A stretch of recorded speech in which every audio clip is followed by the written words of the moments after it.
यह है Avengers infinity war की हिंदी एक्सप्लेनेशन और आप देख रहे हैं बेंच वॉच।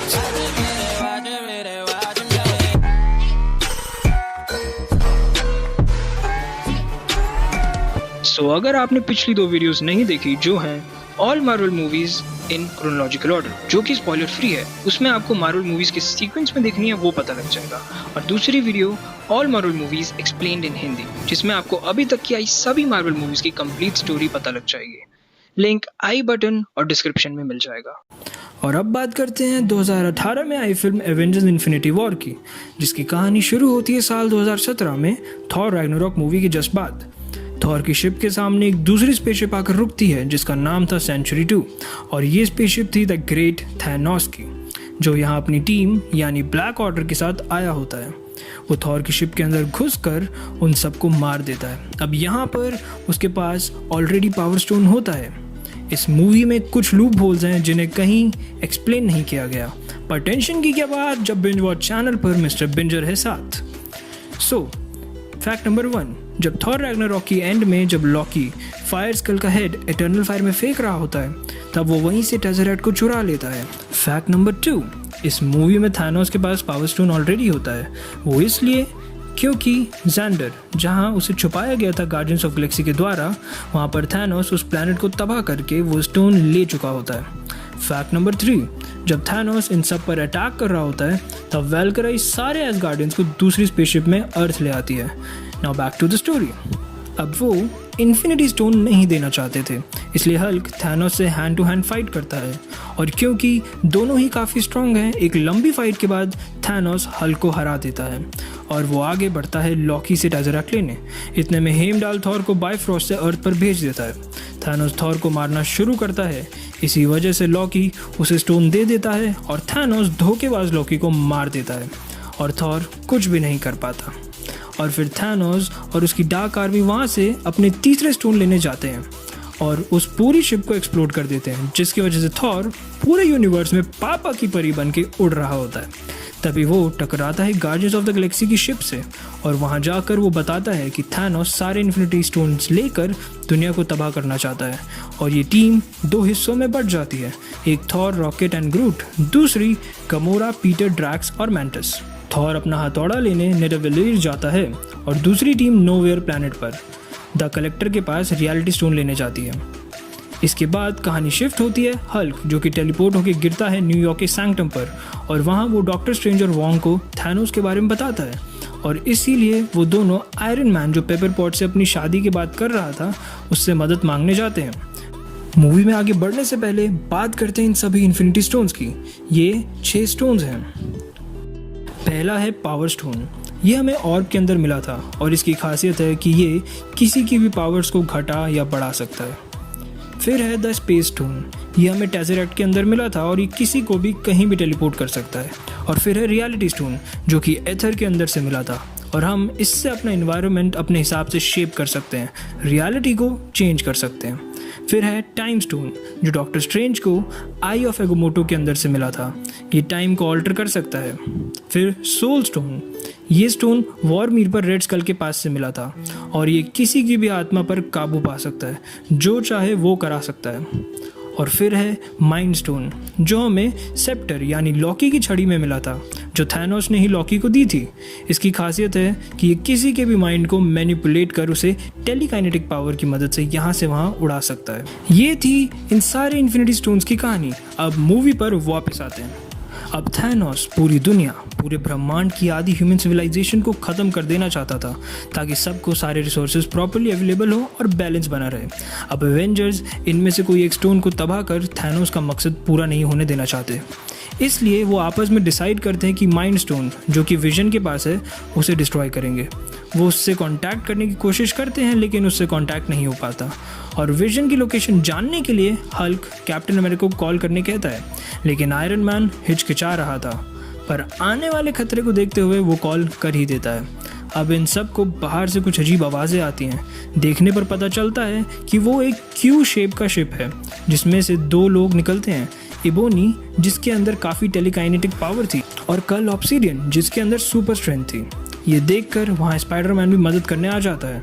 अब हमें यहाँ एक फाइट सीन दिखाया जाता है। यहाँ पर आयरन मैन का मार्क 50 सूट जो नैनो पार्टिकल से बनता है वो भी दिखता है, और क्योंकि वो टाइम स्टोन लेने आए थे और उसे डॉक्टर स्ट्रेंज के अलावा कोई भी निकाल नहीं सकता, इसलिए वो उसे अपनी शिप में ले जाते हैं। पर उन्हें ये नहीं पता होता कि आयरन मैन और स्पाइडरमैन भी उनकी शिप पर आ गए थे। अब कहानी शिफ्ट होती है वांडा और विजन पर, क्योंकि डार्क ऑर्डर के पास हर इन्फिनिटी स्टोन के फ्लो को मेजर करने का सिस्टम होता है। तो प्रॉक्सिमा मिडनाइट और कॉर्वस ग्लेव पहुंचते हैं यहाँ माइंड स्टोन चुराने। वहीं विजन कॉर्वस ग्लेव के ब्लेड से घायल हो जाता है और वांडा की मदद के लिए ब्लैक विडो वॉर मशीन आ जाते हैं और उनको मारकर भगा देते हैं, और वो सब विजन को हील होने के लिए वकांडा भेजने का डिसाइड करते हैं। वहीं सीन शिफ्ट होता है गार्डियंस ऑफ द गैलेक्सी पर, जहाँ गमोरा पीटर को बताती है कि कई साल पहले थैनोस ने मेरे प्लैनेट पर आकर वहाँ के आधे लोगों को मार दिया था और मेरे अंदर एक सीक्रेट है, इसलिए कभी अगर थैनोस मुझे लेकर जाने की कोशिश करे तो प्लीज़ तुम मुझे मार देना। तभी वो द कलेक्टर के पास पहुंचते हैं और उन्हें पता लगता है कि थैनोस ऑलरेडी वहाँ था और उसने गमोरा को प्योर करने के लिए एक इल्यूजन बनाया था। वो उस पूरे प्लैनेट की आधी पॉपुलेशन को गायब कर देता है और गमोरा को अपने साथ ले जा रहा होता है। तभी पीटर उसे मारने की कोशिश तो करता है, लेकिन थैनोस रियलिटी कंट्रोल कर उसकी गन में से बबल निकलवा देता है। अब सीन शिफ्ट होता है स्टीफन स्ट्रेंज जो उस क्यू शेप की शिप पर कैद होता है, और तभी आयरन मैन और स्पाइडरमैन इसे आकर बचा लेते हैं और इबोनी को शिप के बाहर मरने के लिए छोड़ देते हैं। इसके बाद वो लोग ये डिसाइड करते हैं कि अगर फाइट करनी है तो किसी और प्लैनेट पर करनी होगी, वरना अर्थ को काफ़ी इफेक्ट हो सकता है, और वो टाइटन पर फाइट करने का फाइनल करते हैं। यहाँ सीन शिफ्ट होता है थैनोस और गमोरा जो अब सोल स्टोन लेने वॉर्मीड नाम के प्लैनेट पर गए थे, और इसका कीपर होता है रेड स्कल। अब ये स्टोन आपको तभी मिल सकता है जब आप किसी की जान गंवाओ, यानी सोल के बदले सोल। तो थैनोस अपनी बेटी गमोरा को खाई से फेंक देता है और सोल स्टोन को हासिल कर लेता है। अब सीन शिफ्ट होता है थॉर पर, जहाँ वो अपना हथौड़ा वापस लेने गया था। उस प्लैनेट पर बोने रहते थे जो पूरे ब्रह्मांड में बेस्ट वेपन बनाते थे। वहाँ जाकर उन्हें पता लगता है कि वहाँ एक बार थैनोस भी आया था और उसने पूरा प्लैनेट तबाह कर दिया, सारे बोनों को मार दिया सिवाय एक के।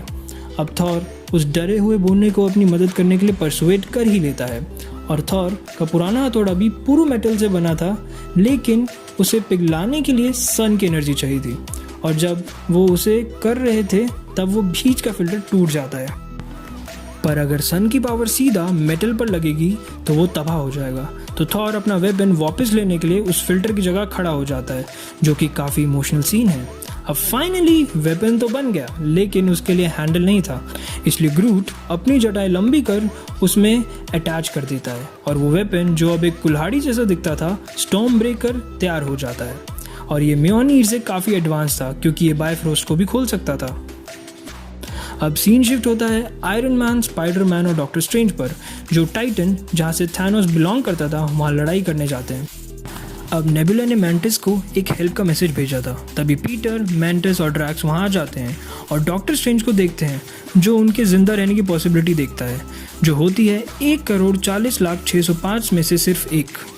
और वहीं थैनोस टाइटन पर आ जाता है। दूसरी तरफ कैप्टन अमेरिका, ब्लैक विडो और विजन के साथ वकांडा माइंड स्टोन को तबाह करने जाते हैं और मिलते हैं वकांडियन आर्मी से, जो ब्लैक पैंथर लीड कर रहे होते हैं, और उनकी सिस्टर शूरी माइंड स्टोन को विजन से अलग करने का जिम्मा लेती है, लेकिन उसे कुछ समय चाहिए था। वहीं डार्क ऑर्डर आती है, जिनको लीड कर रहे थे कल ऑब्सीडियन, प्रॉक्सिमा मिडनाइट और कॉर्वस ग्लेव। तभी ब्लैक पैंथर एक डूम सा कवच उनके आसपास बना देता है और वो आर्मी अंदर नहीं आ पाती। लेकिन ज़्यादा देर नहीं थी जब वो लोग पीछे के दरवाजे से विजन तक पहुंच जाते हैं, क्योंकि वो काफ़ी ज़्यादा थे, इसीलिए उन्होंने अपना कवच थोड़ा डाउन कर दिया, जिससे ब्लैक ऑर्डर आर्मी उनसे लड़ाई में बिजी रहेगी। इतने में शूरी भी विजन से माइंड स्टोन को आइसोलेट कर लेती है और फिर शुरू होता है एवेंजर्स और ब्लैक ऑर्डर आर्मी के बीच महायुद्ध।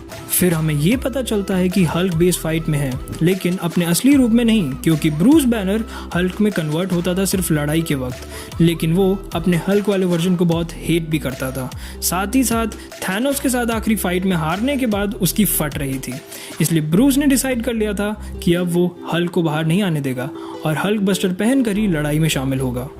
अब होती है इस मूवी की सबसे बड़ी और ज़बरदस्त फाइट, जिसको वर्ड्स में डिस्क्राइब करना मुश्किल है। आप मूवी देखेंगे तभी आपको इस फाइट को सहराने का मौका मिलेगा।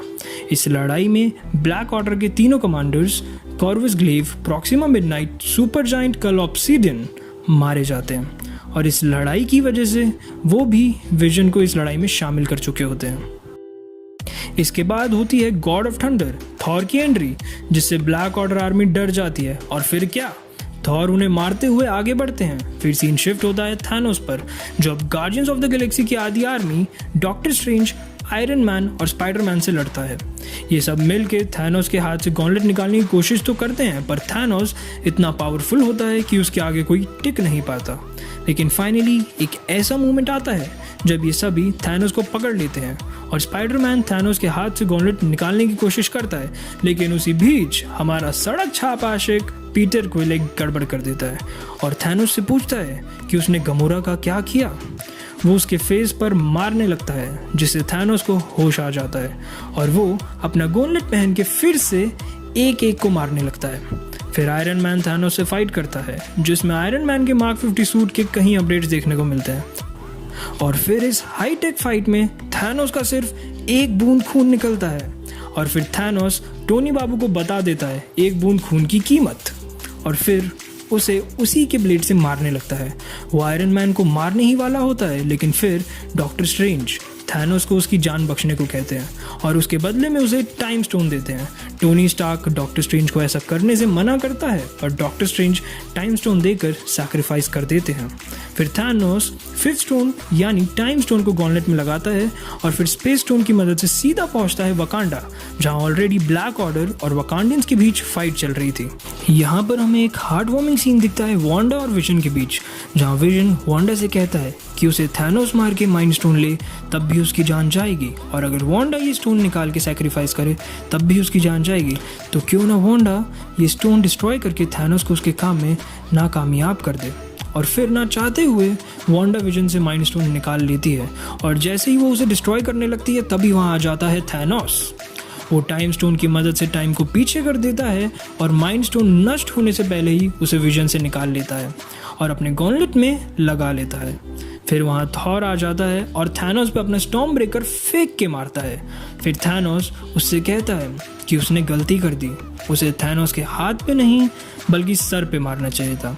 फिर थैनोस वहाँ पर एक चुटकी बजाता है और पूरा यूनिवर्स आधी पॉपुलेशन में बट जाता है।